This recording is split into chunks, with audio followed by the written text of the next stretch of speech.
இந்த மாதம் அவர் எழும்பி நிற்கிற மாதம். இந்த மாதம் புயலின் நடுவிலே எழும்பி நிற்கிற மாதம்.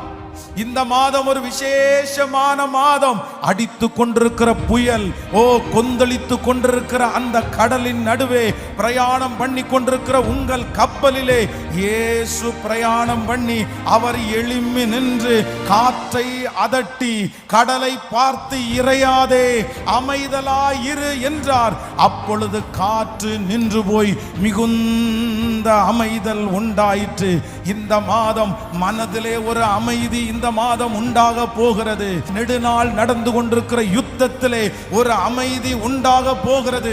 இந்த மாதம் எதிர்காலத்தை குறித்த பயம் என்கிற அதை மாற்றி கர்த்தர் ஒரு அமைதியை தரப்போகிறார். கர்த்தருடைய பிள்ளைகள் ஒவ்வொருவருக்கும் இந்த மாதம் அமைதியின் மாதம். நீங்கள் அமைதியாய் ஜீவனம் பண்ண போகிறீர்கள்.